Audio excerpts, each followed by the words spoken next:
they got dark stuff going on in their head. They were like, well, the wife and I had a lovely dinner with you all tonight. We hope you all have a wonderful night of digestion.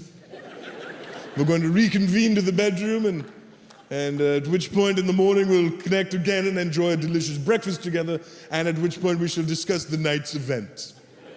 With that, I wish you all good night and pleasant dreams.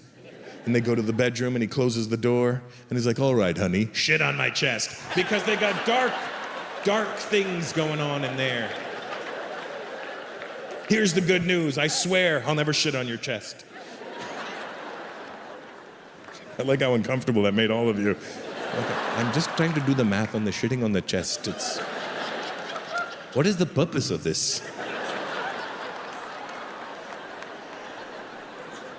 My doctor says, listen, I called downstairs to the clinic in the lobby, and I got you an endoscopy appointment. I go, when? He goes, right now. I go, so what do I got to do? He said, you got to go downstairs to the lobby and go to the clinic. And I go, and when is this going to happen? He said, right now. I said, okay, so where is this going to happen? He said, at the clinic in the lobby. I go, no, on me. He goes, oh, in your mouth. I go, so what's going to happen in my mouth? He said, they're going to give you an endoscopy. I go, and it just takes place in my mouth. He goes, yeah. I go, they're not going to touch my asshole, are they? He said, do you want them to touch your asshole? No, they're not going to touch your asshole. I said, okay, doc, I just want to confirm that this procedure is strictly in my mouth. He goes, that is correct. I said, okay, I'm going to go, but I swear to God, doc, if they try and touch my asshole, I'm coming back up here and I'm fucking you up. He goes, go, you idiot, so I go. Now, here's the problem. My doctor knows me. He knows what kind of person I am. He knows I've been a comedian for 30 years. He knows how my brain works. He knows how I have no filter. See, comedians look at the audience. We look at you guys and go, those are civilians. You guys are civilians. You know how to do this. Sit around each other and be normal. Just sit around and go. I don't have that fucking filter. I have to, as soon as I walk up, bah, bah, nah, nah. But these people in the clinic don't know me like that, so I can't go in and be me, so I have to do my impression of how I think you would handle this situation. So I walk up to the clinic and I'm like, hi! I'm here for my endoscopy appointment. It's in the mouth. She goes, yes, sir, we know where it is. Please come around. Okay. So I walk around and she hands me a hospital gown and says, okay, sir, just go down the hall, take off your clothes, put this on, and we'll get started. I said, I think there's a misunderstanding here. My doctor upstairs, he told me that this procedure just takes place in my mouth. She goes, that's correct. I go, oh, well then hang on to the gown, let's just go get started. She goes, no, sir, you can't have your clothes on when we do this procedure. I said, that doesn't make any sense. Because if it's just my mouth you need access to, nah. I'm not fighting you on this. I'm not even blocking my mouth. I'm here to help. Pick a chin. Which one do you like? I'll hold it down for you. She's like, sir, it's policy that you cannot have your street clothes on when we do this procedure. I said, it's funny you should say that because I too have a policy. And my policy is that I like as many layers as possible protecting my asshole at all times. She said, sir, would you just go put the fucking gown on? I said, whoa. You swore. All right. So I go down to the change room and I'm standing there and I'm buck-ass naked, right? And I start getting really paranoid about my ass. And then I get a brilliant idea. I take the hospital gown and I put it on backwards. Smart, right? All right, to protect it. But then I look down, my dick is just swinging, just like... Look, it's my story. I'll make my penis as big as I want it to be, all right? It's India. You're all like, come on, bro. It's not even believable, okay? Not even on a humid day. It's true. It was cold in there, too, you know what I mean? Just looking like, it was embarrassingly small. Just looked like 3 coins and a mushroom cap. It was just terrible. It was... Oh, the worst. Oh, man. You know what I mean, right, Pratik? You know what I mean? Like, it's... You know what I mean? You just had it shrivel. You ever had it shrivel up so much that you bend forward and it inverts? You're like, hey, where did my dick go? You're like, dick? No dick. Dick? No dick. My black security guys never get that joke. I don't get it. If I bend forward, the motherfucker hits the floor.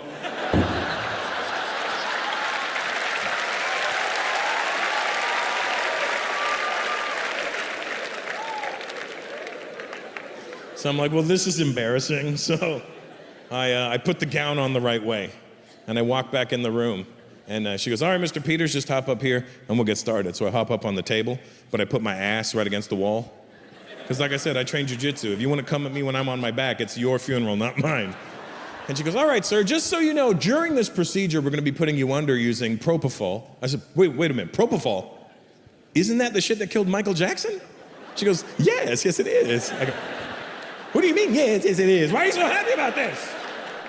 They killed the biggest pop star of my lifetime, and you think it's just okay for me to take? She said, sir, Michael Jackson was having it improperly administered. I said, Michael Jackson was having many things improperly administered. But wasn't his doctor's name Dr. Conrad Murray? Yes. Wasn't he a doctor? Yes. Well, what's your title? I'm an anesthesiologist. I said, look, I don't care what your zodiac sign is, all right? I don't even know what month that is. She said, sir, my job is to make sure you go to sleep and wake up. I said, that is a fine answer, and I will accept that. She goes, great, please lay on your side. I said, nah.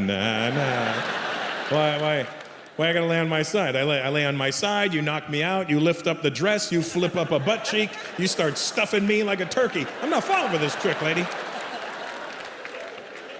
She said, sir, you need to lay on your sides. We'll give you the propofol, you're gonna pass out, and you're gonna fall over. And when you fall over, you could hurt yourself. So to avoid any injury, you need to already start on your side. I said, that is a fair answer. She goes, great. So I lay on my side, but I tuck my ass in real tight on the wall. And she goes, why don't you count down from 5 with us? And I go, all right. 5, 4, 3. Out cold. I don't know if any of you have been put under at the doctor, but sir, have you been put under at the doctor? You're an older gentleman. I mean, not older, but you know, you're not these fucking kids, you know what I mean? What's your name? Sandeep. Sandeep. And how old are you, Sandeep? 48. 48, we're the same age. Same shit. And have you been put under at the doctor? I got an endoscopy. You had an endoscopy. Endoscopy. He had the endoscopy. And I had the endoscopy, so I think...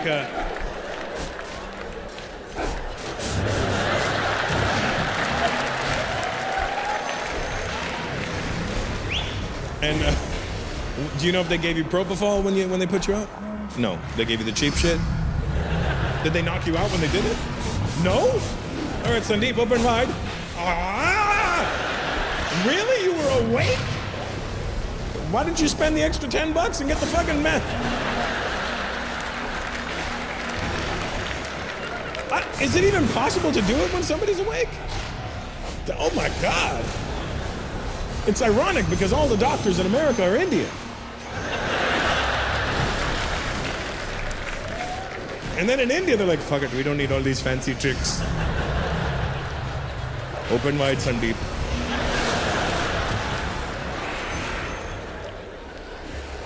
Were you 1970 or 71? 71. So you're younger than me. But you know, I'm not. You know what I'm not looking forward to next year? I'll be 50, and because you know what happens at 50? They got to go with the old, you know? You know what I'm talking about? I'm running out of noises, Sandeep, all right? Yeah. Sir, how old are you? Huh? 60. Did you have the old... You haven't done it yet? What the fuck are you waiting for? You're 60. You gotta get your shit checked. Here's the thing. When I turned 40, it's when you were supposed to do it back then. And then, for some reason, as I turned 40, they were like, no, it's 50 now. And I go, yes. And I was like, I got 10 years before they're gonna shove a hand up my ass.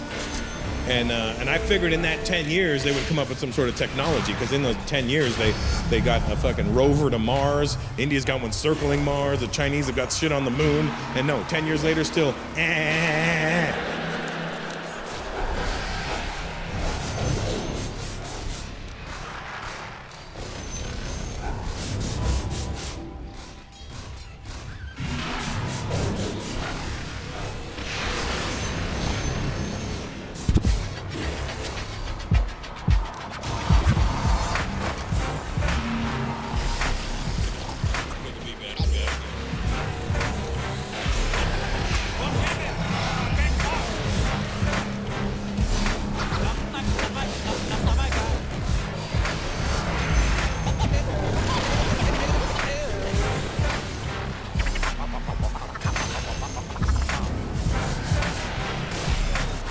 tell if you're white or not.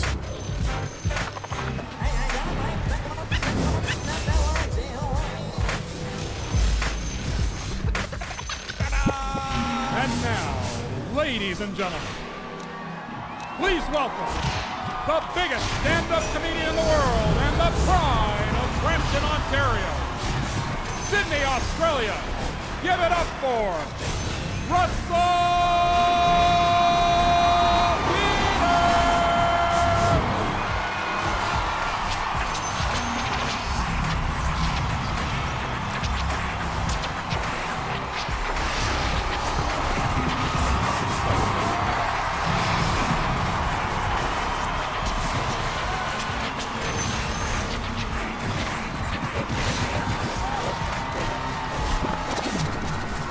Thank you. All right. Hacking Sydney. Give it up for starting from scratch and DJ Spinbad, ladies and gentlemen. Just so you guys know, that's actually what DJs are supposed to do. See how they were DJing and they weren't looking at you? Because they were fucking DJing. I know a lot of you spend money to go see these so-called DJs that stand there in big arenas like this and their arms are in the air. They better be DJing with their dick right now, that's all I'm saying, because if your arms are in the air, who the fuck is playing the music? That's like you spending money to come see me and then I put on a DVD and go,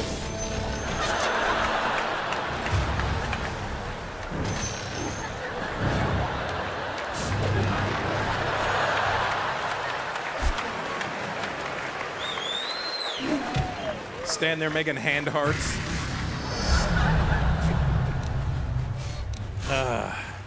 Good to be back here. How are you, buddy? I can't tell if you're white or not. It's not that easy anymore, you know? Back in the day when you see a white person, you knew they were white immediately. When I was a kid, if I saw a white person, I didn't have to ask. If I was like, are you white? They'd be like, what the fuck else would I be?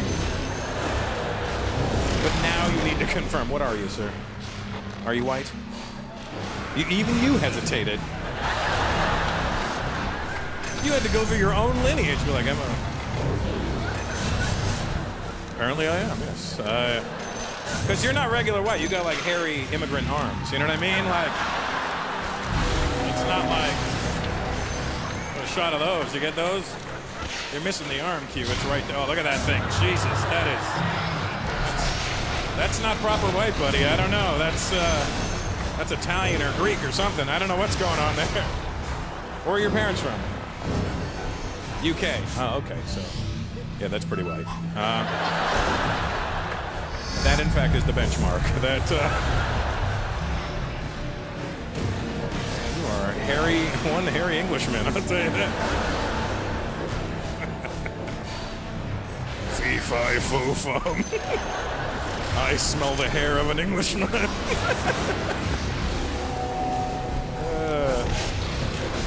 You know why you gotta ask nowadays? I was in Florida. You guys ever go to Florida in the U.S.? If you go to Florida, everybody in Florida looks like everybody in this room until they open their mouth. Spanish flies right out of their mouth. Like, not like a little bit of Spanish, like you could tell that that's all their thoughts, everything they do is in Spanish. You know how you can tell when you say hello to them? You can see your hello enter their head. They're like, hello, and you see it go, hello equals hola. Reply with hello.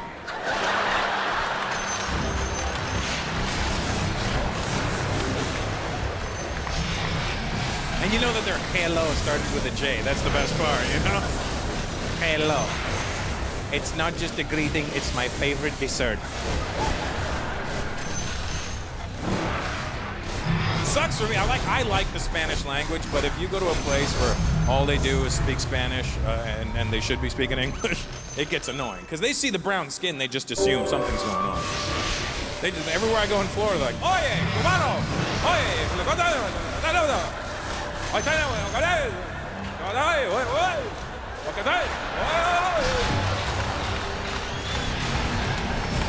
listen up there, fucking Fernando. I don't want to dance right now. while we're at a gas station. This is really awkward.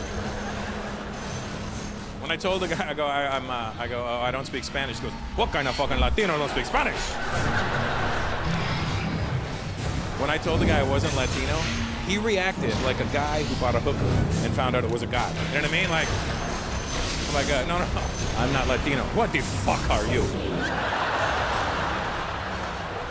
Pointed at my dick when he did it. Just, what the fuck is that? I like Spanish. It just gets annoying when everybody's speaking it to you. Everybody, hola, hola, ¿cómo estás? Hola. I got annoyed. I was getting fed up. I walked into a store. I saw an Indian guy with a turban. I got all excited. I was like, thank God, my people. I go, how you doing, man? He goes, hola. I'm like, oh, for fuck's sake.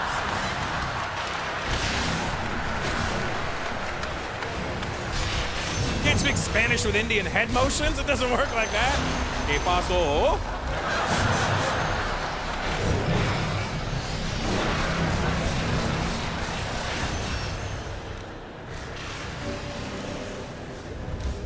Been traveling a lot on this tour. That's the fun thing about being on the road, is going to countries I've never been to. I was in Thailand. I know a lot of you have been to Thailand. It's not far from here. Well, I like how a lot of you don't want to admit you've been to Thailand because you're fucking perverts. That's why. Thailand's great. When I go to countries I've never been to, you know what I like to do? I like to experience what they're famous for. Not ladyboys, you filthy pirates, all right? I was in Bangkok. You know what's funny about Bangkok? It doesn't matter how old you get. When you hear Bangkok, you'll giggle every time. 42 years old, I'm like, Bangkok.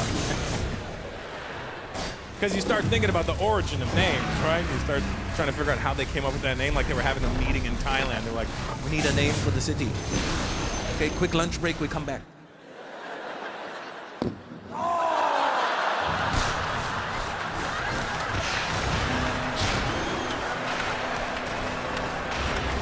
What happened? Bangkok.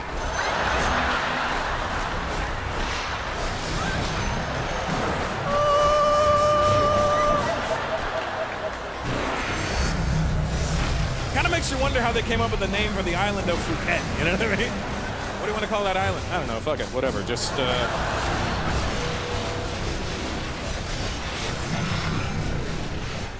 I went to when I was in Bangkok. I went for a Thai massage. That's what else they're famous for. Just so you guys know, if you go to Thailand, you want a Thai massage, just say you want a massage, not a Thai massage, because they understand that it's already Thailand.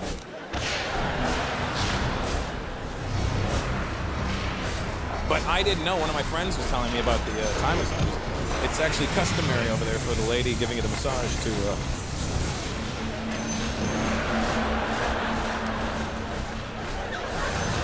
not shoot dice. I mean, finish you off. And I was like, well, all right. And I just out of curiosity, I was like, well, why do they do that? Not that I'm opposed to it, I just want to know why. And he goes, oh, because, you know, they give you this great massage and you're relaxed all over your whole body except for dead center. You're stiff. And then he was like, well, when is a man most relaxed? Right after, right? And then you add a great massage onto that and you're just fucking jello when you leave. You could tell who's at a massage. Everybody walking through the streets of Bangkok. All right. Is he hammered? No, he had a great massage. So I was like, all right, I'll try it out. So I went for my massage, and just my luck, I'm not making this up, just my luck, when I was there, they had just passed a law saying that these women weren't allowed to, they were no longer allowed to finish you off with their hands. And they weren't going to start blowing everybody. It's not that kind of party, you know what I mean?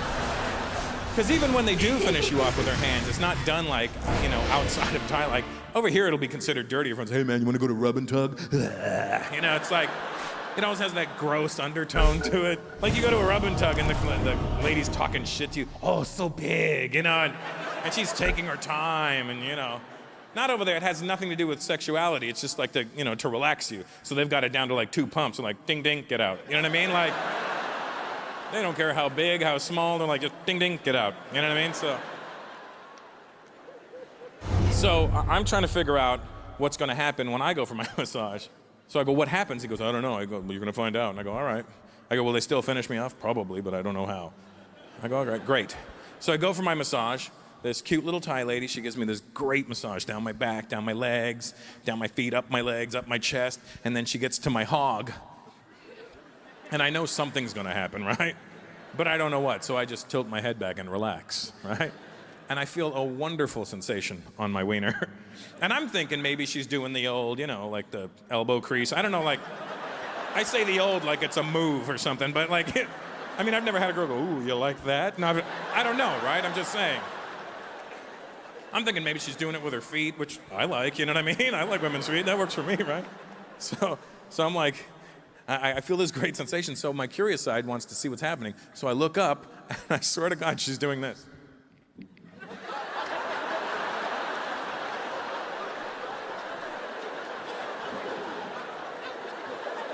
She's giving me the best wrist job I've ever had in my life. Like, I didn't know you could do that with a wrist. I went back to my hotel room that night because it felt so good. I thought I'd give it a shot, Just sitting at the edge of my bed, I'm like, all right.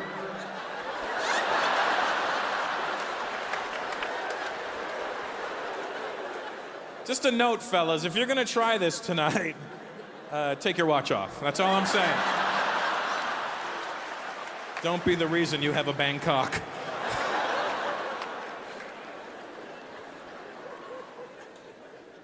I was in the Middle East. Where are the Arabs at tonight? Arabs? So it's a lot of Arabs. It's a dangerous amount. What style of Arab are you guys here? Lebanese! What the fuck is Lebanese? Is that some sort of hamburger topping that I don't know about? Yeah, mate, how you going? Let me get a hamburger. That's my impression of you guys. I don't know what the fuck it makes me laugh. Hey, how you going, mate? No worries. Yeah, all right. Yeah.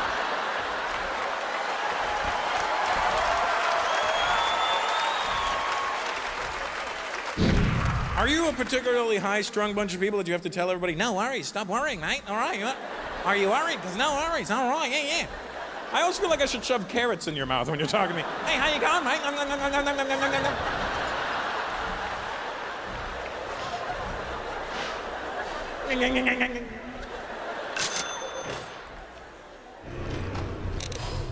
No worries.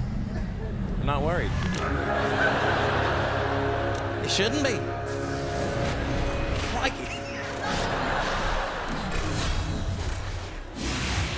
Lebanese. Let me get the ketchup and some Lebanese on that, please. Oh, what's Lebanese? It's lemon and mayonnaise. Why don't they call it lemonade?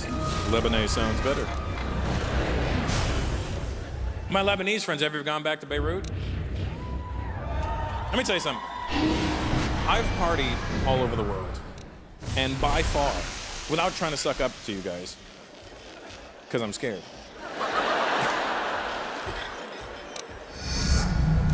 But out of all the places I've been to in the world, Beirut parties like you've never seen before. Like they literally party like there's no tomorrow.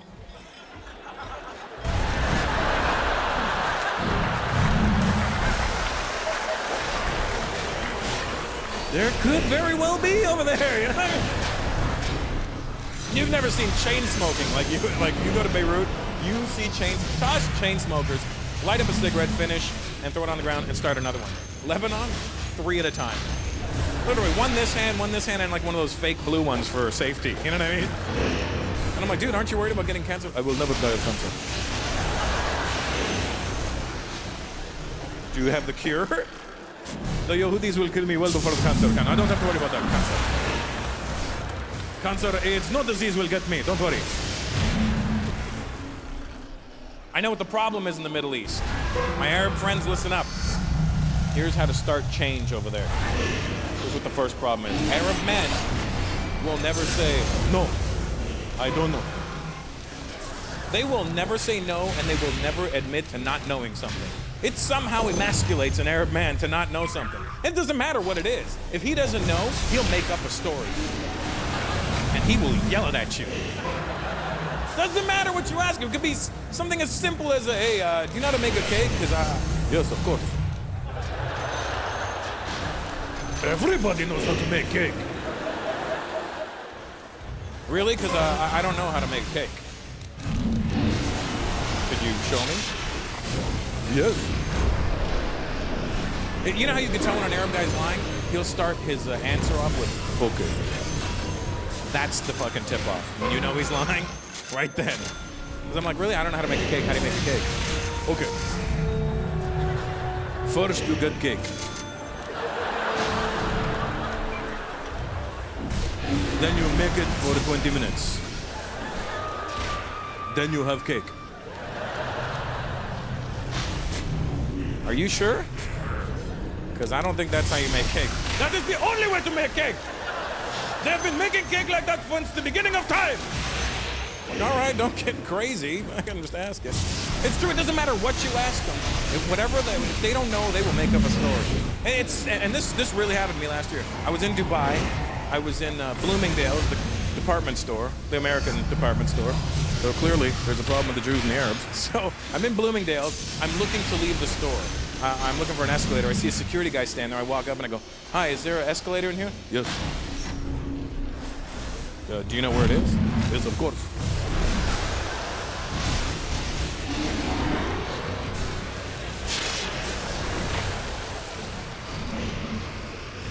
Do you think you could tell me where it is?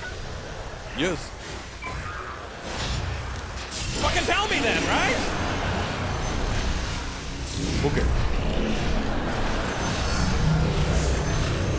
You go straight, then left, then right. I have no reason to doubt this guy. Go straight, then left, then right. So I go straight, I go left, and I go right into a wall. There's another guy working in that part of the store. I go, excuse me, is there an escalator here? He goes, do you see one? I go, no, I don't see one. That's why I'm asking. Do you think maybe they put a wall in front of it? I go, I don't know what I think. That's why I'm asking you. Why would you think there is an escalator on this wall? Because some guy that worked here told me there was an escalator here. Maybe he lied.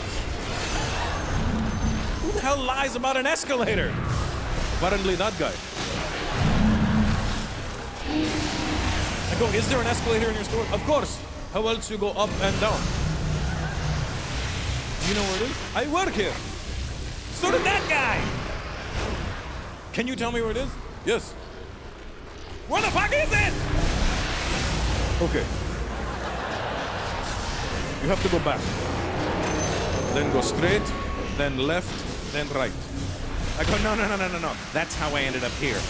Those are the same directions. Well, that's what it is. Are you sure? Why would I lie? Why would that guy lie? That's his problem. I go, okay, thank you. So I go back. I walk past the guy that gave me the bullshit directions. Now I'm hoping as a man that this guy is going to continue the lie for me. At least do that. You know, when I say, hey man, there's no escalator over there, I'm hoping this guy's going to be like, what? It was just there 1 hour ago. They moved it? But nothing. I go, hey man, there's no escalator over there. This guy goes. That's the problem in the Middle East. Arab men, you need to know how to say, no, I don't know. Do you realize how much shit could have been avoided? The Iraq War would never have happened. They knew they didn't have weapons of mass destruction. But when the US asked them, do you have weapons of mass destruction? Yes, of course.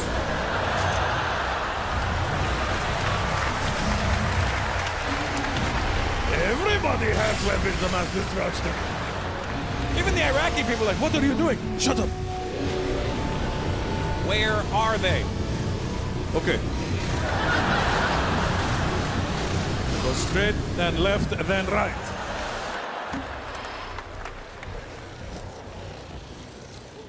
And I don't speak Arabic. Sadly, I don't speak any other languages. I know, you know, phrases and stuff in other people's languages, but I have a theory. If you don't speak another language, you can fake it. The trick is to know what another language sounds like. And then when you do your impression of it, sound angry when you do it. Because when you're angry, you'll screw up whatever you're trying to say anyway. It doesn't matter what language, even if you speak the language, just, you'll get angry and you'll screw it up. So if you know what it sounds like, you can fake it by just sounding angry. Like, I'll give you an example. If I went to India, there's over 200 languages in India. I don't know any of them at all. I know like a couple of greetings, but I don't know enough to get me in or out of trouble. But I know what they all sound like. And if I was stuck in India and I needed some help, I would just fake it. They would never know. I could be stuck in India in a market, I'd be like,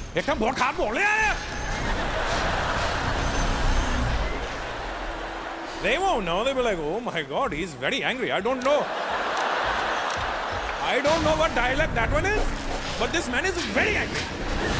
He's most angry. He's very cross, so cross. That's what Indian people do. We don't want that bad energy in us. We take it and throw it out of our head. We don't get out of my head and into my car.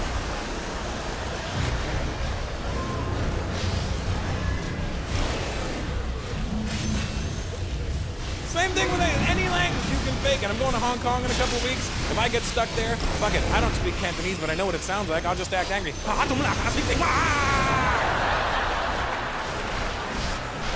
don't know what language that man is speaking. But whatever the case, he's very mad. So mad. I've never seen somebody so mad in my life.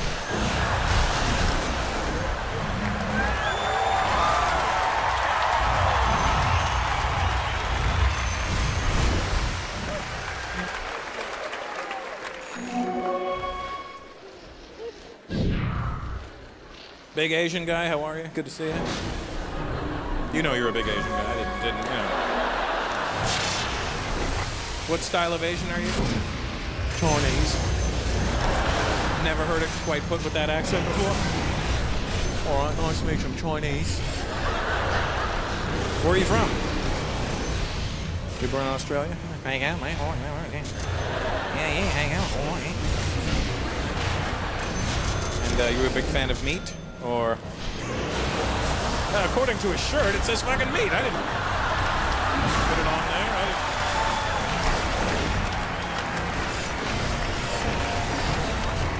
Look at me sideways, all right.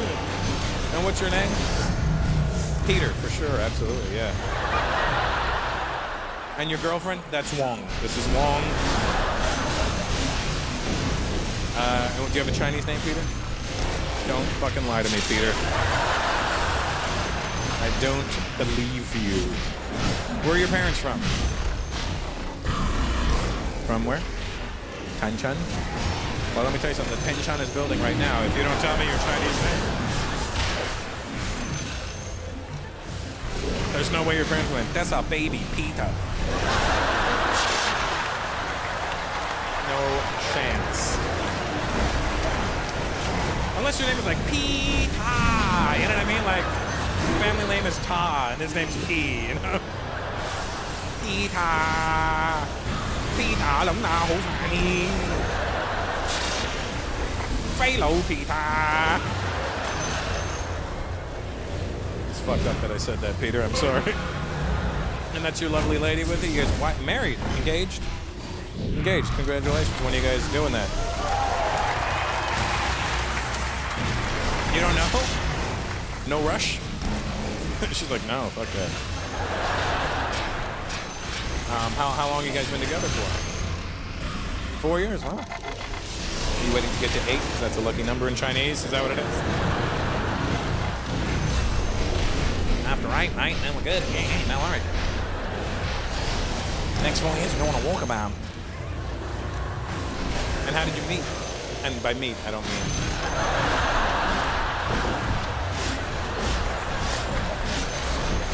How did you get together? Work, that's nice. How old are you, Peter? 28. Okay, good. Well, don't rush into getting married. 28. You too, 28 as well, sweetheart? Same? Oh, that's nice. Oh. You gonna knock her up at some point, Peter? You think, little half-Asian baby? Huh? That's what I'm talking about, buddy. I have a baby. I have a daughter. I like her. Yeah. Well, she's not here. You don't have to tell. I mean, she'll watch this at some point. Yeah, with the boy. Look at those kids. You have kids, you two, English guy? No? No, not yet. Well, you gotta unfurry your furry area and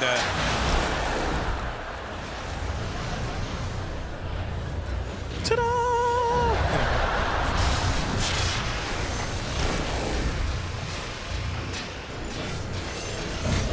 I like being a dad. My daughter's good. She's 2. She's really pretty. I say that like. Let me clear something up. If I had a fucked up looking kid, I would be the first to tell you. You know what I mean? I'd be like, yeah, I got a little girl. Fingers crossed she grows out of it, you know? But I'm honest. Like, I hate when people tell you how cute their kid is, and then you see their kid and you're like, what the fuck is that? You know what I mean? Like, you gonna see my kid's like, oh, what did you Google a platypus before you showed me your kid? What is that? Not every kid's cute. I mean, they're sweet, but you can look at a kid like, ugh. I saw a cute baby in the mall the other day, but just a giant head on this kid. Just, like, I could tell, like, it couldn't even hold that shit up, you know? Just a big head on that baby. I hope it grows into that thing, you know, but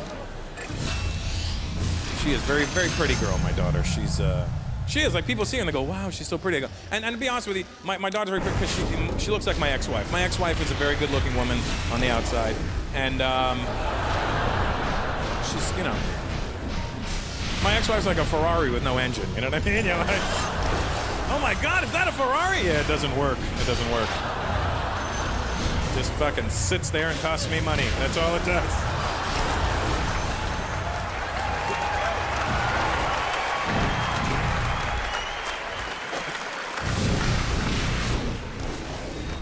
Are there any pregnant women here tonight?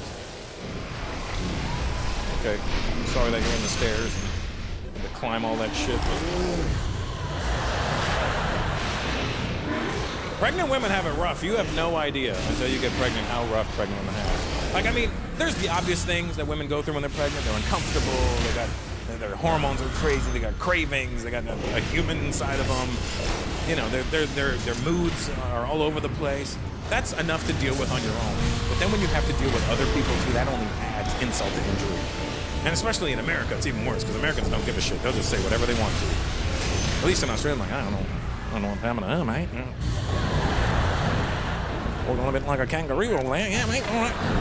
What'd you say? Nothing. No, good night. Yeah. No worries. I'm a healthy child. Yeah, all right, yeah. Let me give you a carrot. They got to deal with other people. When my ex-wife was pregnant, we were in the mall one time. This girl walks up to my ex-wife and goes, oh my God, you're pregnant. She pointed at her stomach like we didn't know where she was pregnant. You know what I mean? Like, oh my God, you're pregnant? That's a miracle. You have a miracle growing inside of you. I hate when people say shit is a miracle. It's not a miracle when a woman gets pregnant. It's a blessing. It's not a miracle. Especially when my ex-wife got pregnant. She's Latina. I'm Indian. How hard do you think it was to get pregnant? You know what I mean? You got the 2 most fertile humans on the planet. We never even had sex. I just sent her a text one day. I'm coming home. I just saw coming.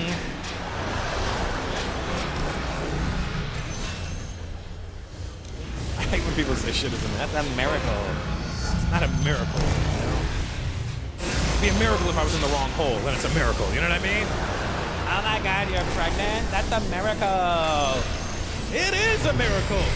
I was in her ass.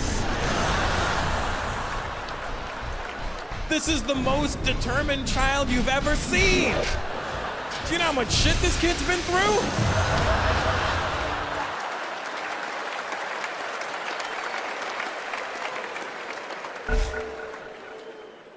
I like being a dad, you know. Having a little girl makes you a daddy. I know your Chinese side probably wants a boy, but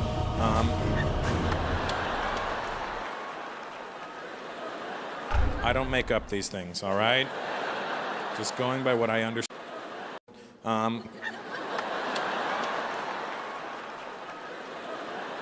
I don't make up these things, all right? Just going by what I understand. And they get to this age where they repeat everything, literally. You know, people warn me about that. Hey, Russell, when you have a kid, you gotta watch what you say, because they're gonna repeat everything. I'm like, no, they don't. And I forgot that I have a foul mouth, you know what I mean? I forgot about some of the things I do when I'm alone in the car, you know? When I was driving to pick up my daughter a few weeks ago, I was playing NWA on the way there. And you know, because it's so old school, I wasn't thinking about what they were saying. I was just thinking about the memories it brought back for me. You know, the late 80s. I'm like, oh, NWA.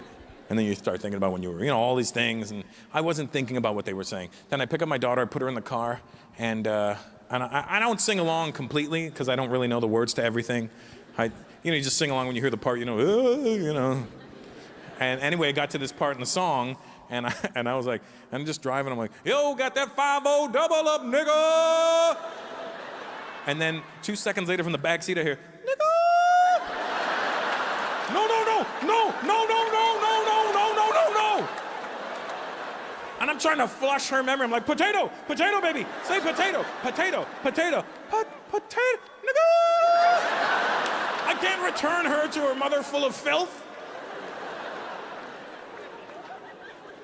Is that your wife or your girlfriend? Or? Girlfriend. Girlfriend. That's how long you been together for? A couple of years. Couple of years. You're probably you thinking about locking her down, or you're just gonna waste her time, English guys? Why are you sweating right now? For no reason. She seems like a lovely lady, and you seem to still like each other. You know. Look at them. They're engaged. They've been together 4 years. They're still holding hands, huh? Look at that. That's cute. Must be the t-shirt. It is the t-shirt. She's not grabbing his meat, she's holding his hand. You know what I mean?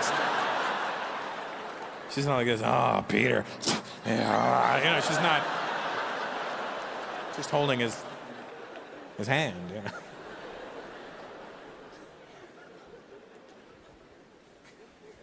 Who has kids? You have kids, sir? Older guy? How are you?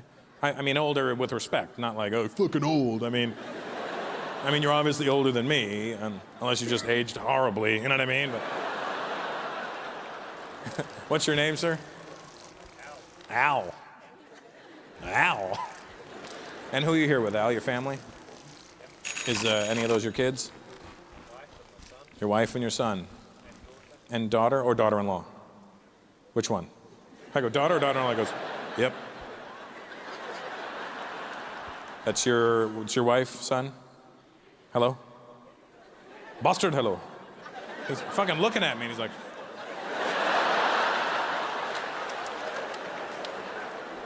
this isn't YouTube. I'm not buffering right now. I'm talking right to you.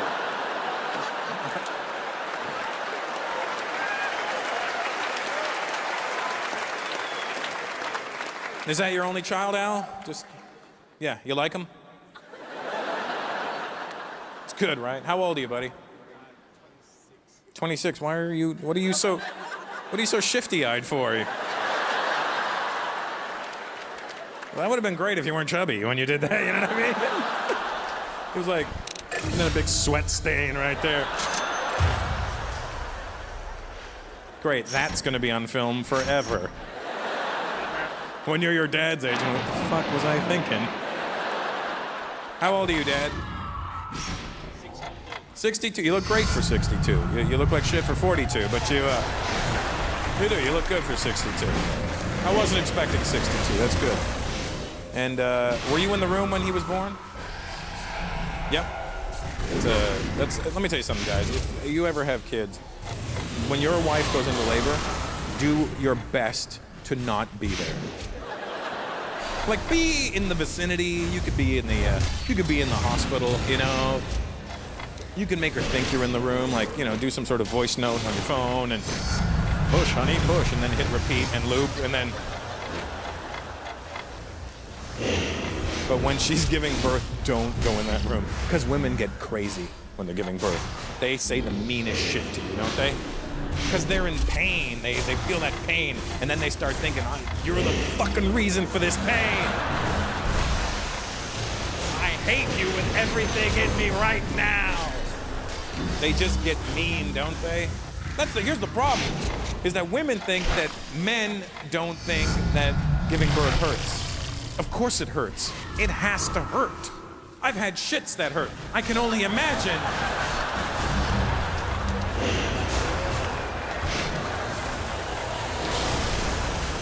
how much worse it would hurt when you're squeezing a human out of you.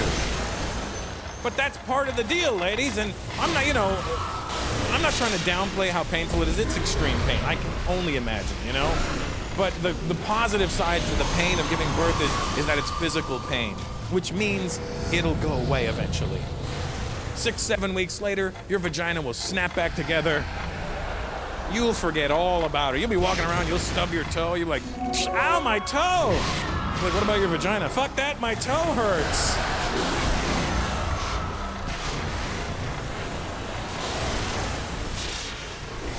Physical pain is the best pain you could hope for.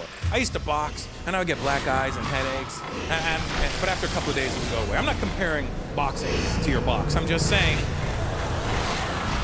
that physical pain goes away. Because when you're giving birth, all you really need to do, ladies, is lean back and focus. Focus on squeezing this person out of you. You don't have to see what we saw in that fucking room. We can't unsee it! 6-7 weeks later, your vagina's okay, the rest of my life is fucked! It's been 26 years, you think Al's forgotten? He's not forgotten shit!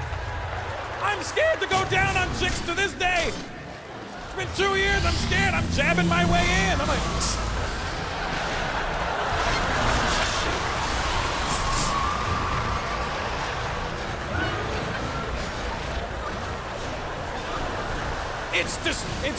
It's the worst thing you could ever see, isn't it, Al? It's like watching your favorite restaurant burn down.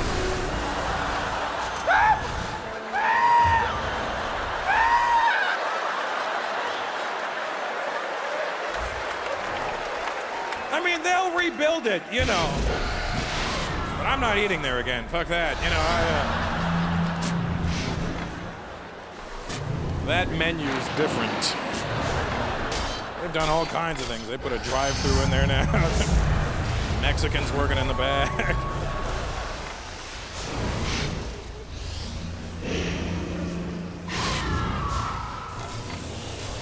Is he a good kid, Al? Absolutely. Was he a smart child? He was always. Your dad really loves you. Because my dad would be like, this guy's a fucking idiot. You know what I mean? Like that.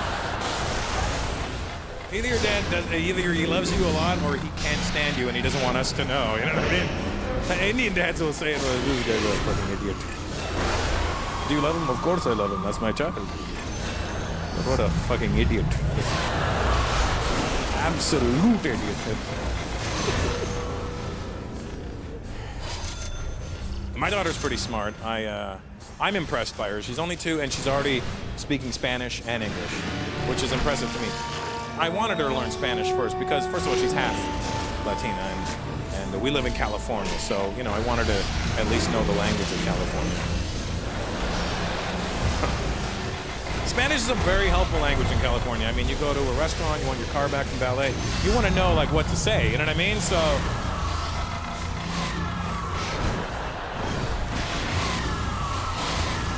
you know what I did? I told my ex-wife's family, they're from Ecuador, I said, do me a favor, please only speak to the baby in Spanish. They were like, no problem. Hey, don't you want us to teach her English too?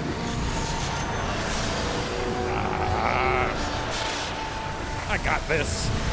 Last thing I want is my daughter being born in America and sounding like an immigrant, Dad, you coming over? No, sweetheart, no Jews are coming over. Not unless my agent calls.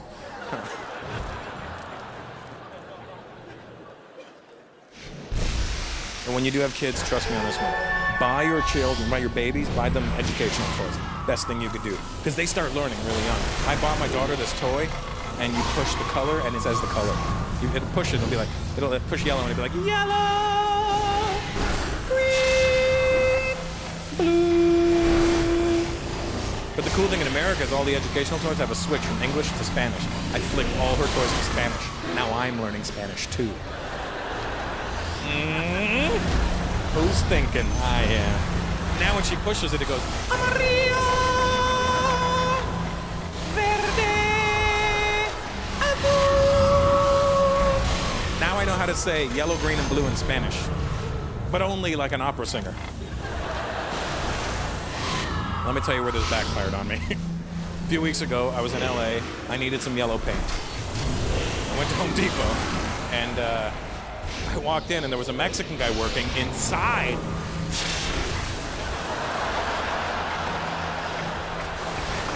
Inside Home Depot. So that's progress. Thank you, Mr. Obama. And I knew he was Mexican. First of all, it's LA. Secondly, his back was facing me. He was 5'4", had a giant head. There's no neck. It looked like a rock'em sock'em robot that hadn't been punched in the stomach. He turned around. His name was Juan. You know what I mean? And Juan, and he had the little Mexico flag right there. And when I see people and I can tell what their comfort language is, I always like to try and greet them in that language for two reasons. So that way, first, they think I speak their bullshit, and that way they won't try and rip me off. And secondly, you know, it makes them feel comfortable right away. And when I do say something in your language, I try to say it the best way I can so you really believe I speak your language. But the minute you reply, I get all fucked up because I've run out of words. So I see him and I go, "Hola Juan, ¿cómo estamos hoy?" He's like, "Hola." And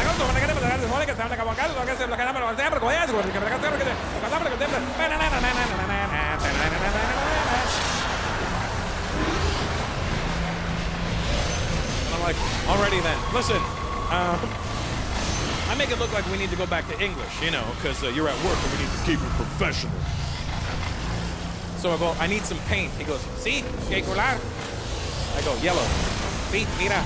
And he holds up gray and white and shades of gray and shades of white.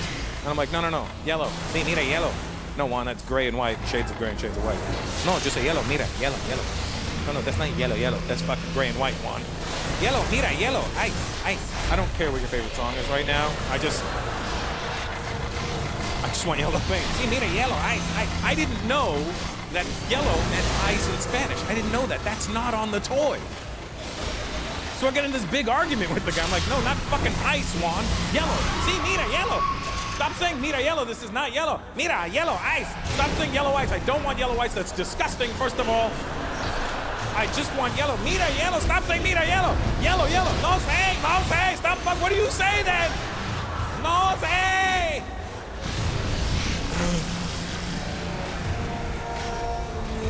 Amarillo. Turns out he had the same toy at home. He goes, "Oh, you mean yellow?"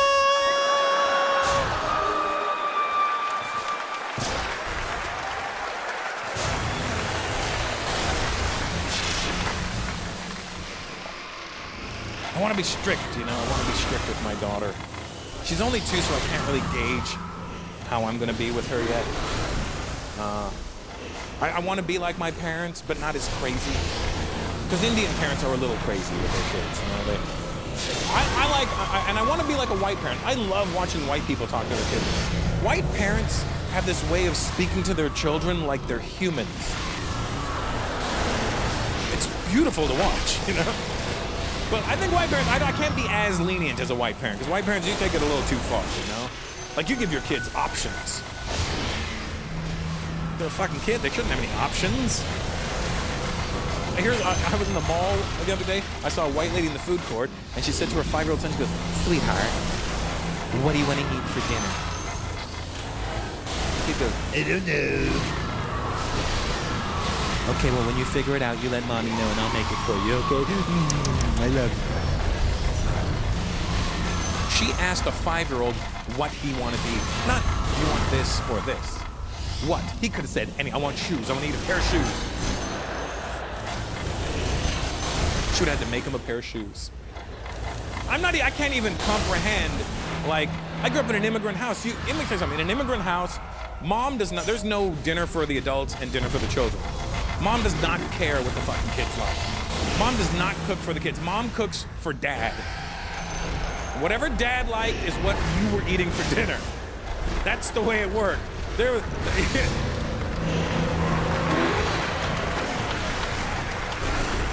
It doesn't matter what your dad liked, that's what you were having for dinner.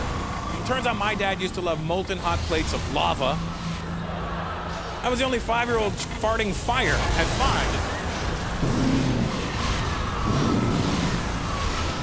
They used to call me dragon ass at school. But white parents explain things to their kids, you know? They do. They take the time to do that. That's nice. Indian parents, they're the worst. If they don't want you to do something, they will make up the most insane story as to why you shouldn't do something and scare you into not ever thinking about doing it. And you don't think your parents are creative, so they're like, they couldn't be making that up. That must have happened, you know? I'll give you an example. I grew up just outside of Toronto, small town called Brampton, and B-Town represent. And I grew up in these townhouses, and all the driveways were attached in the townhouses. And at the edge of the driveway was a road, a major road where all the cars can drive. We were obviously not allowed to play on the road. We were only allowed to play on the driveways, for obvious reasons. Now this was the white lady next door telling her son not to play on the road. Sweetheart, Mommy doesn't want you to play on the road. Why not? Because it's not safe. No. So you could get hurt. I don't care. Well, I do. So? If you get hurt, you'll make Mommy sad. Do you want to make Mommy sad? No. Well, then be a good boy and play in the driveway. Okay. I love you. It was so good, she explained it to him. She told him why he shouldn't do it. She gave him the consequences as to what could happen. He had all the information he needed to not play on the road. And you know what? He didn't play on the road. Not my dad. This is my dad telling me the same thing. Russell!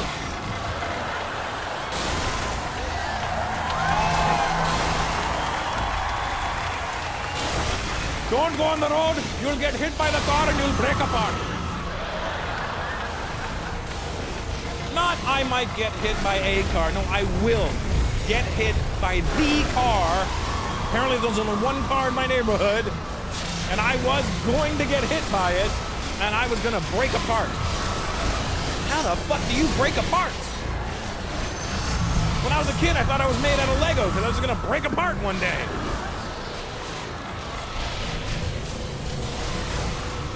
Scare you into not doing things. I don't have any tattoos. I think that's because my dad scared me. You have a tattoo and you'll find out. That's how you get hepatitis. You want hepatitis? No? Then don't get a fucking tattoo. You have any tattoos, Al? No? You know why? Because you're from the generation, I'm not saying I'm from your generation, but my generation who emulated yours a little bit. Your generation, am I lying? You had to earn tattoos. You never just went and got one blindly, did they? No, the only time, when I was a kid, the only people I saw with tattoos were old white guys, and they would have like a fucked up looking anchor on their forearm. Wouldn't even look like an anchor, it would look like a check mark, you know what I mean? Like he got it when they hit some rough water, it was like, oh, and then... As a kid, tattoos meant something. Now it doesn't mean shit. Everybody goes and gets one. It equals nothing to me anymore. People are like, why'd you get a tattoo? It's just to express my individuality. No, you're a fucking idiot. That's what happened. And you decided to be just like everyone else. When I was a kid, you used to be able to look at somebody and you could tell by what their tattoo was and where it was, what kind of person they were. Like if you saw somebody with a neck tattoo, you were like, that's a crazy son of a bitch right there. And they'd always have something crazy on their neck. FTW, fuck the world. And then they would have a teardrop tattoo, you know? What's a teardrop for? I killed a motherfucker. And I couldn't cry my own tears.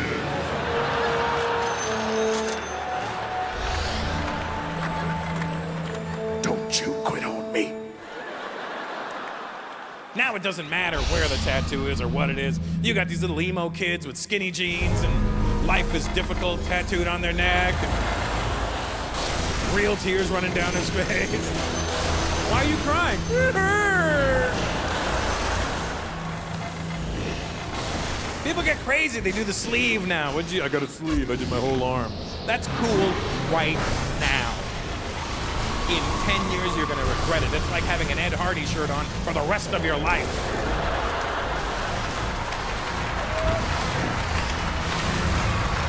Sorry, Lebanese people.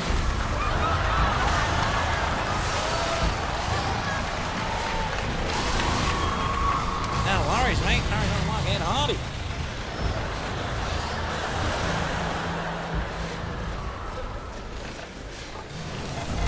You gotta think, I see your tattoo, sweetheart. I see it. You look upset that I'm talking about tattoos. What is that on your arm? What did you get? A nautical star that says, dream big, work hard.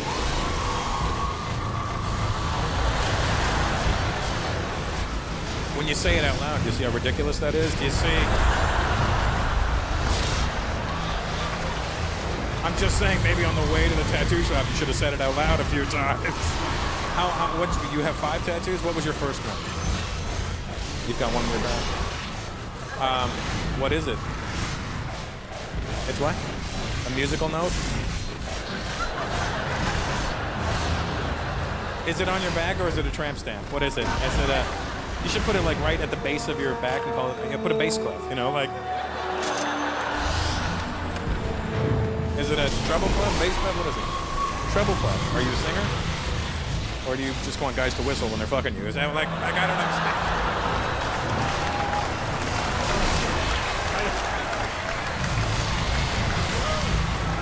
What was your first tattoo? Was the treble clef on your back? So, like one day you just looked in the mirror and you were like, my back is boring.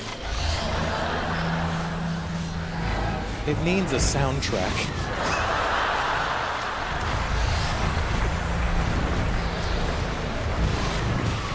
Women are the worst with this shit, because they don't think. They always put these little corny sayings all over them, and then... Women start with a cute tattoo, don't they? What'd you get? I got a dolphin on my ankle. You gotta think about the future. When you're 80 years old, that dolphin's gonna look like a can of tuna. That treble clef's gonna look like a fucking teardrop on your ass. Your nautical compass is going to be all out of whack. It used to point north, now it just everything goes south. What does it say?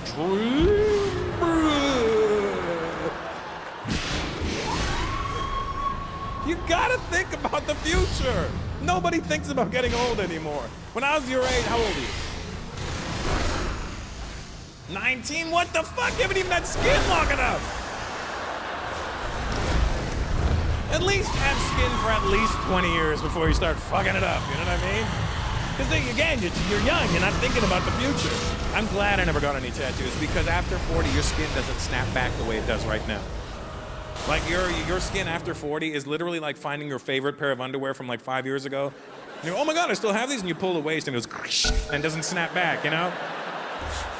And you're like, wow, my favorite underwear is now my favorite dusting cloth. This is perfect, you know? You gotta think, I see, buddy, you got a sleeve, you got all kinds of weird shit going on over there. What is that? What do you got there? Other than no arm left. What happened? What was your first tattoo there, Tony Tats? What is that? A dragon, because you have bad breath, or? What made you get a dragon? You're not, obviously not Chinese or something? You like dragons? You know they're not real, right? I like dragons. I have a bunch of them. And then you were like, you know what? I got this dragon. And another arm. And then you just went fucking ham on the other arm, didn't you? Where are your parents from? Because you're obviously not a white guy. What? Syria. Syria. One guy clapping.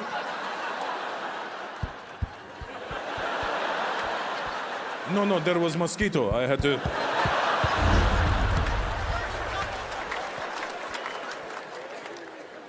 You know your Syrian parents don't fucking appreciate your arms right now.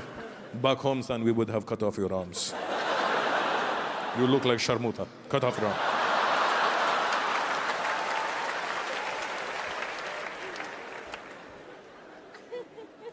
I see yours too, buddy. You guys aren't thinking, are you? How old are you? 35. And how long ago did you get that dragon? 5 years ago. At 30, you were like, you know what?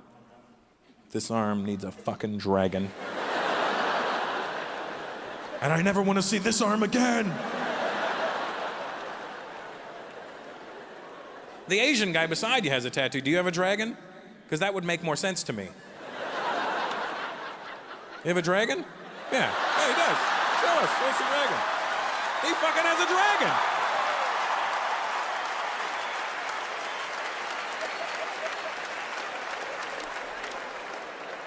You should have like a tank or something, you know what I mean? Like something that describes where you're from, you know? Like a fake set of bombs strapped to your arm, you know what I mean? Like, even the Asian guys, they're so stupid. The Arab guy has a dragon. Hey, dragon arms!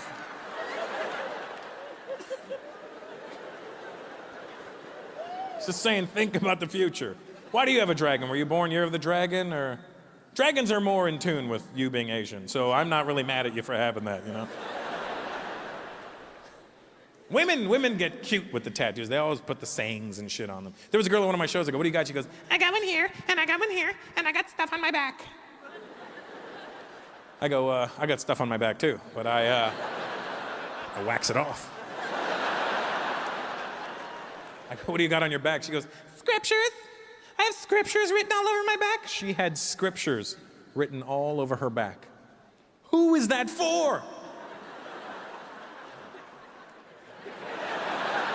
The guy fucking her, that's who it's for. I don't know about you, but the first time I bone this chick, I don't want to flip her over and the Bible staring me in the fucking face. You know what I mean? Yeah, baby, turn over. What the fuck?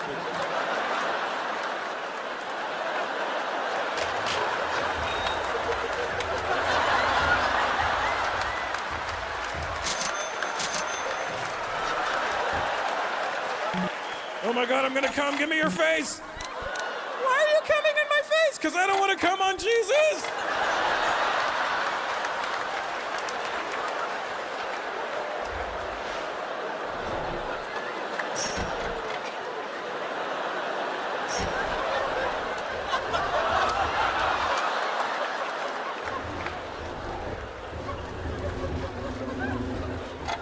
It's really uncomfortable. My mom's sitting right there, and I just did that. Sorry, Mom. It's your fault. I didn't know these words before. She bought me an educational toy. I'm jealous of tattoos. That's my real problem with tattoos. I'll be honest with you. Because, first of all, you can't get a tattoo after 40. You look like you're going through some sort of midlife crisis. You look like an idiot getting a tattoo after 40. And the other reason is, I'm a hairy Indian guy. I don't have the real estate for a tattoo, you know what I mean? What am I gonna get, a tiger peering through the hair on my chest, you know?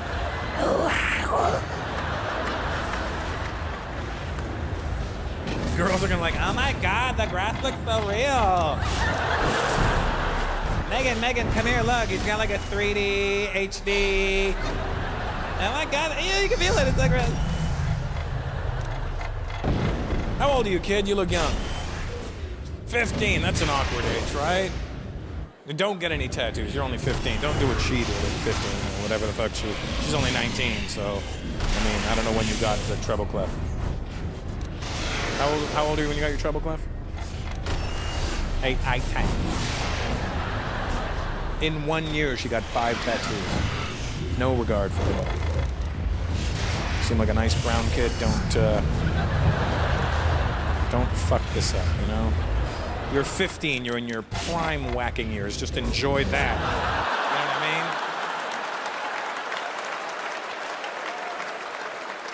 mean? It's okay, buddy. We've all been there. You know what I mean? Who's that with you? Is that your dad? Your uncle. Hey, uncle. How old are you, uncle? 34. Yeah, you know what I'm saying, uncle. You know what I mean? 15, just like, that's all. That's all you wanted to do at 15, you know? Hey, and just, what's your name, buddy? Sorry? Shahan?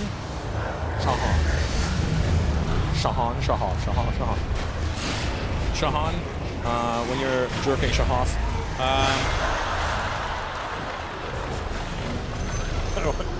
want you to know that there's nothing wrong with you, all right? Just enjoy it. Remember, uncle, you know what I'm saying, huh? 15, even in your 20s as a guy, you could jerk off like 8 times a day and still fuck at night. It was an incredible time. I mean, you don't really do it properly, but you can. I don't try this either tonight. Don't get carried away. That's all I'm saying.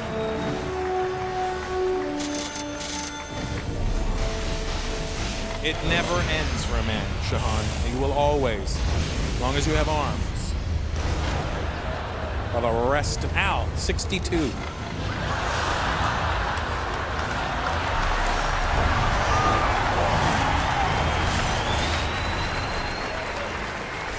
You still crank it out every now and then. Let's not lie to each other, Al. You know what I mean? It's not as frequent as it once was. I mean, you know, maybe once a month even. But whatever, you got to empty the pipes. You know what I'm saying?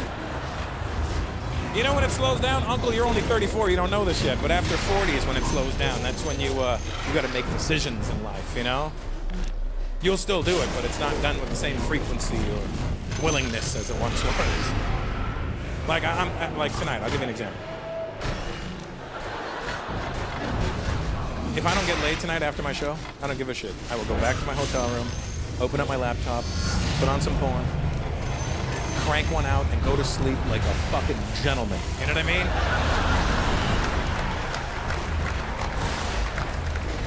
Problem is, after 40, you get tired way easier. Do you know how many nights I've had it happen where I put my laptop on my chest and I fall asleep with my dick in my hand just while the movie was loading, while the movie didn't get started. And the only reason I wake up is because the heat from my laptop is burning my chest. I'm on fire! Oh.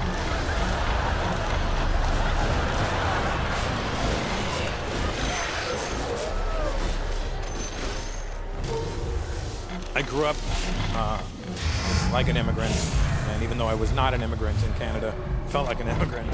And then I moved to the States 7 years ago and actually became an immigrant. It's kind of a weird process. You know, being a Canadian living in America, all right, yeah, 3 Canadians, good. No, 1 Canadian flag. Good deal. Hold that up, we'll get a shot of it. Don't you want that on the fucking DVD? That's right.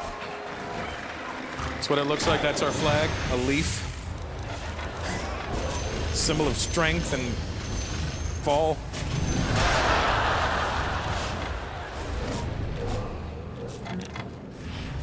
The immigrant experience is a lot harder than you think it is, you know? You really got to give your parents props if they came from another country to here or wherever they went to, because they really took a chance, you know? My parents left India in 1965, and they moved straight from India to Toronto, which is where I was born and raised by wolves. And I don't know how thick my dad's accent was when he moved to Canada, but it never got thinner in the 40 years he was alive there. My dad had this ability to give everything an accent. Everything. It doesn't matter what it was. And not words. Any immigrant could fuck up words. My dad would fuck up sounds. One time my dad's car broke down. He called me and goes, "Son, the car is broken down." I go, "What happened?" "I don't know." "Well, what's wrong with the car?" "If I knew that, I'd be a mechanic."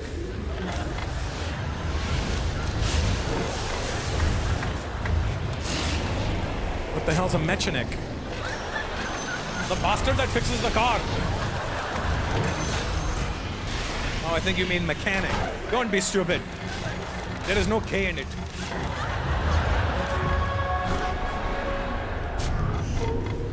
That's how you can tell. You can tell how Indian somebody is by how many fingers they point with. I was born in North America, 1 finger. You. People from India, 4 fingers to point at one thing. Just see these bastards, see. Just see. See everybody, see. See. See, in India, this makes total sense. Because there's so many people there, you can't pinpoint shit. Where is he? There. See, there. I don't know, you're pointing at 4 things right now. There. What do you, stop saying there. Where? There. Stop, you're saying there more times. Where? In that vicinity. That particular group of people. They say things in India that make total sense in India, but make no sense outside of India. Like, I'll give you an example. Last year, I was in India. I went to visit my uncle in Bombay. I went to his apartment, and I was like, "Oh, hey, uncle, this is a new place. Did you move?" He goes, "Yeah, son, a few years back, we shifted." He said they shifted. They don't say they moved in India. They don't, "You moved?" No, son, we shifted. A few years back, we shifted to this place. They shifted. You can't use that outside of India. Imagine if you're moving tomorrow, like, "What are you doing tomorrow?" "I'm shifting." Just stop it, you shifty bastard. What's wrong with you? You know? Shifting. But that makes total sense in India, shifting, doesn't it? Because there's so many people there, you can't fucking move. You just kind of shift.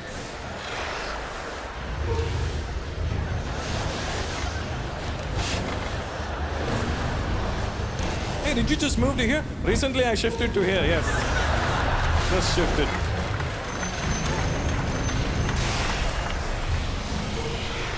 So I say to my dad, what were you doing when your car broke down? I was making the turn.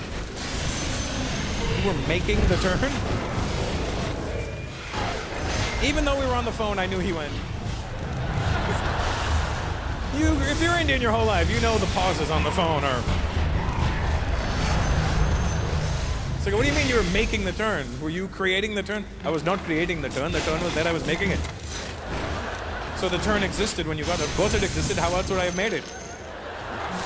Well, who made it? I don't know who made it, but I was making it. So was it made or were you making it? Don't you question me, you bastard!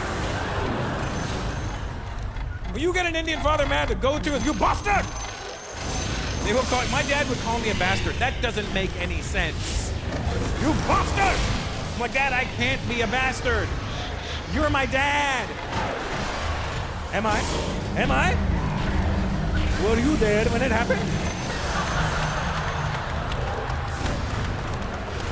He would get so mad, he would call me a son of a bitch in front of my mom. You son of a bitch! My mom would be like, Eric, not you, honey, obviously. The proverbial bitch that's out there. He's not your child or my child. He's the bastard son of that son of a bitch. He's a bastard bitch. I knew how to get him riled up. So, Dad, did you create this turn or was it made when you got there? It was made. I did not create it. I was making it. You can't make something that was already made. I did not make it. I was not making it. I was making it. By extending the word make does not mean you made it, Dad. You want to get an Indian person upset, tell them they did something illegal. Dad, was this legal? Of course it was legal! It was totally legal! I was at an intersection. I put on my indicator. Did your indicator work? And this is where my dad screws up the sound. It was working just fine.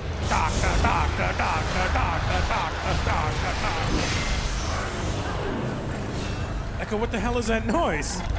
That's my indicator. Why does your indicator have an accent? You know it's not an indicator, right? Shouldn't it be going... That's what it's doing. What are you hearing? All right, then what happened? Then I proceeded to make the turn. Suddenly, the engine went... Your engine did what? Your engine went...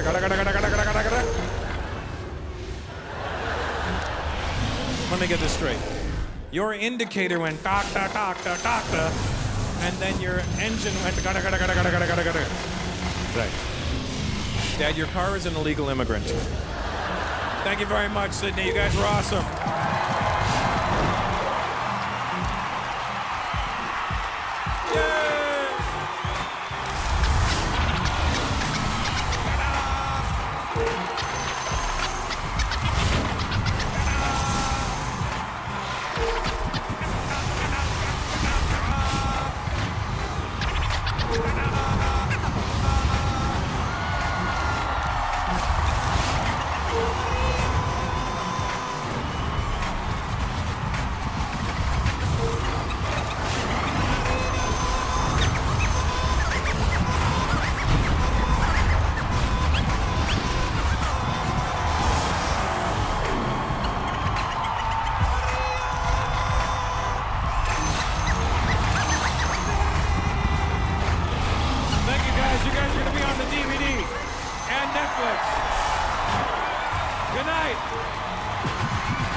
the fuck are you? What the fuck are you? Hola. Hola. Hola.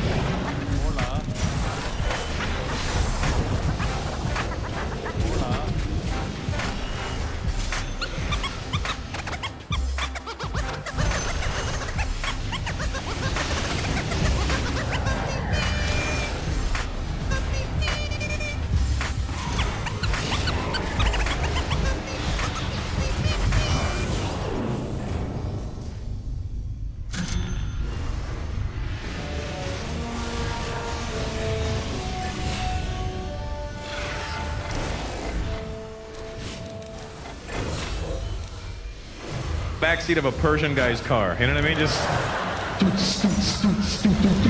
Hey, bro, this is best music, bro. This is. Hey, bro, this is best, bro. It's best, bro. It's biggest thing in Europe, bro. It's best in Europe, bro. So it's got the TV, the arrows, and the shitty music, and then on the ground in front of you are these things that light up according to what you see on the screen, and you're supposed to step on that. And that will teach you how to dance. And the Asians love it.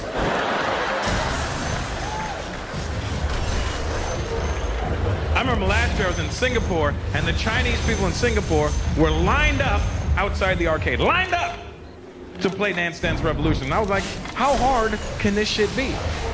So I stood in line. I get to the machine, I put my money in, the hardest fucking thing I've ever tried in my life. I didn't hit one single thing on the ground. I was one step behind every moment. And I was doing so bad, at one point the machine even said, do you even have legs? It just said that right across the front of the screen. One point this came up in front of the screen, one of these, just. And I was doing so badly that the Chinese dude that was next was getting mad at me because he thought I was bullshitting on the machine. He starts yelling at me, hey asshole, if you're not going to play the game proper,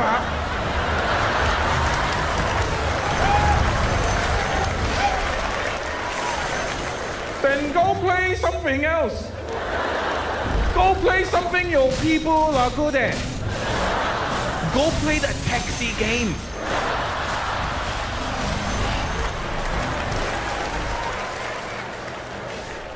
So I got mad, right? I'm like, all right, fuckface. That's what I like to call people when I'm mad and I don't know their name. Fuckface, I find, is a good way of going about it. But you can't really get offended if somebody calls you fuckface, can you? If I went, hey, fuckface, and you were like, well, you want to go? What? Like, you would actually be a fuckface if you wanted to fight and some guy called you fuckface, because really, there's worse things you could be called than fuckface. What is a fuckface? It's the face you make when you fuck. That's all it is. It's... This is a fuckface, look. Is that really so bad? Is it? You don't even have to say it to somebody. Next time somebody cuts you off in traffic, pull up beside them and go, hey!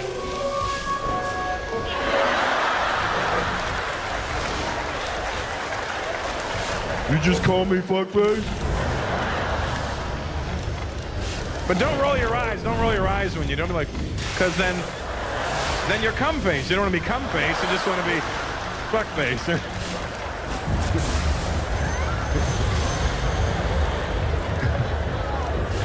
I don't know what it is about coming that makes your whole body freeze for like 10 seconds. Okay, oh. You get frozen in time, right? Oh my God, I'm gonna, oh. It's like the end of a sitcom. Oh. And then the credits come up.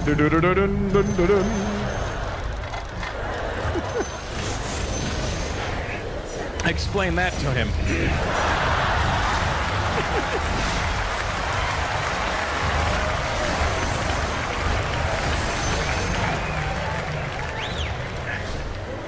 So I'm like, all right, fuckface.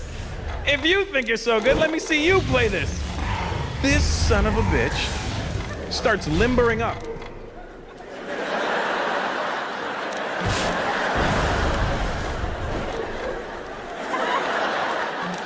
Gets to the machine, sets it to advanced, starts playing. He doesn't miss one single step. He's just...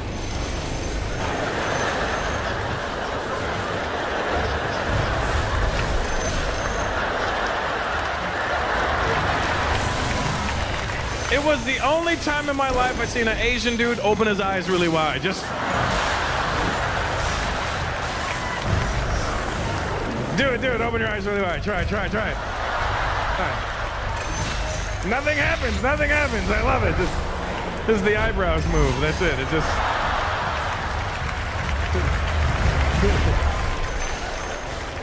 Oh, I'm an asshole.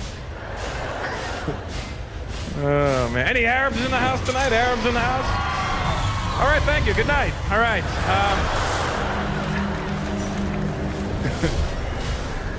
What kind of Arab are you? Oh, good. Yeah, you're United. Good. So I heard. I don't know if you answered me in Arabic or if you said the country just now. One at a time there, fellas. What are you? What? Libya, Lebanon, any other L countries? Oh, good, yeah. Well, just for the record, you're a stone's throw away from each other. Listen,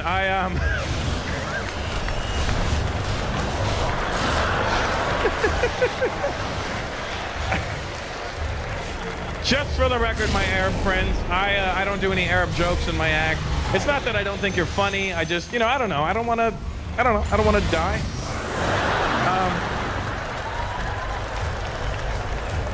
See, because I'll do a joke about an Arab, and they'll look like they're laughing. But it's not the same laugh you're doing. Like, I'll do a joke about an Arab, and you guys will go, ah, ha, ha, ha, ha. And you look at the Arab guy, you're like, ha, ha, ha, ha.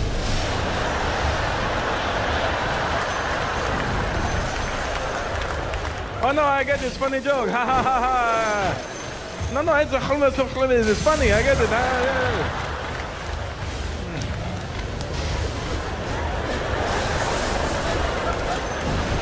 Don't worry. I will talk to him after.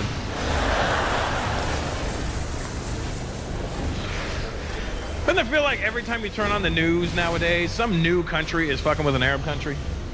Every time you turn on the news, I kind of blame the media for what's going on wrong in the world right now, because they kind of just perpetuate stereotypes about people. They don't tell you that's what they're doing. They don't go, hey, this is what you need to think. But they know how people's brains work.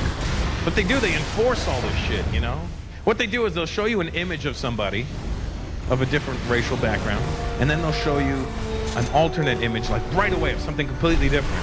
They don't say the two images are together. They kind of present it like, what do you think?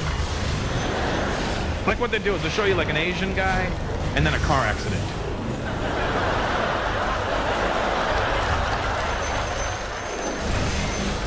They'll show you an Indian guy and a 7-Eleven. What do you think? They'll show you an Arab guy and an explosion. I knew it, That's how they get in your head. They put it in there. And whenever they show you like Arabic being spoken on TV, it's always like these crazy people in these protests in the Arab world. And they're all speaking this really harsh Arabic. And it's always like, fuck America! Because that's what they want us to think is going on over there. So I wanted to get to the bottom of this shit, so I went to the Middle East last year. Because I needed to get some rectifying for myself. Is it rectifying? Whatever. I needed to sort this shit out for myself. Because I had this whole impression in my head that Arabic was such an ugly language because it's always like, and people are like, oh my God, no wonder they're angry. They're vomiting on each other when they talk. Then you go to the Middle East and you hear real Arabs speaking Arabic and it sounds nice. I was actually turned on by it. Because I was at this cafe in Dubai and I'm just chilling, right? And there's these two Arab girls having a conversation behind me and I'm eavesdropping. I have no clue what the fuck they're saying. But it sounded nice to me. Because all I hear behind me is... And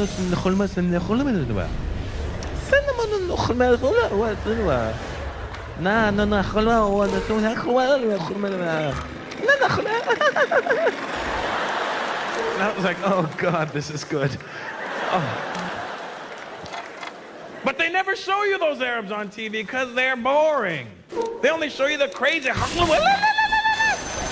Basically, all they're showing you of the Arab world are the rednecks of the Arab world. That's why their Arabic is so bad.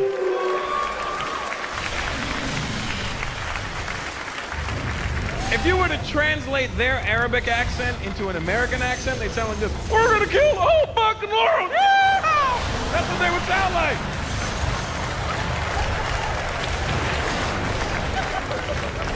That's how the media does it. They show you all the fucked up people. That's all they show us is the messed up Arabs. I bet you in the Arab world, all they show them of America is Jerry Springer.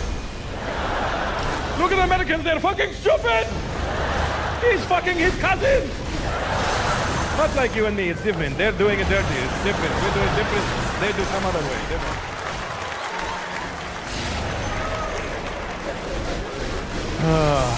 Look at all these Indian faces. Jesus Christ. Look at you brown bastards. God damn. Indians just look upset that they had to spend money to be here tonight, don't you? There's a look on their face.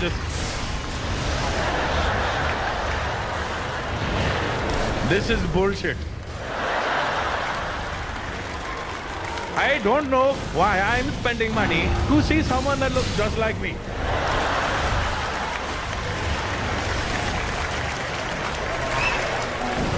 I can stay home and look in the mirror for free. We are an endless supply of cheap jokes. And you know what the best thing about it is? Indian people, we're proud of our cheapness. You're never going to insult us by calling us cheap. That's the best part, you know. You walk up to an Indian, you guys are cheap. Thank you for noticing. Thank you. Thank you very much. Thank you. That guy just called you cheap. No, no, no. He pronounced it cheap. But what he was saying was smart. Very smart, he was saying. We're cheap. You know, here's the thing, too. It's not like I'm up here going, you Indian people are cheap, and I'm the one that's not. No, no, no, no, no. No, no, no, no, no. I'm just as fucking cheap as you. The difference is now I have money. I'm just cheap in better stores. I'll be looking at like an Armani shirt. I hate when this happens. I'm looking at a shirt from like a high-end designer, and I flip the tag over and I see made in India. I'm stuck with a real dilemma. I'm like, shit. Do I buy this? Or do I call my uncle?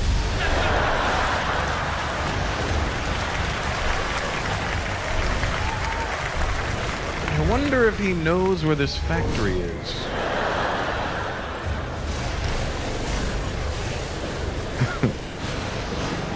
We are cheap. Everybody's cheap, aren't they?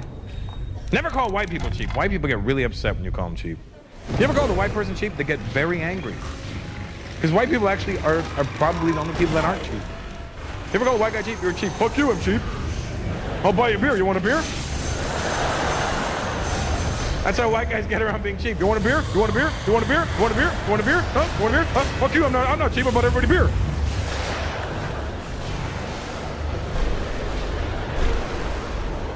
Everybody's cheap. It's all about levels, you know?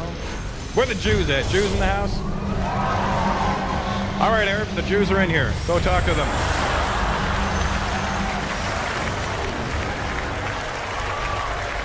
You've got some hugging to do.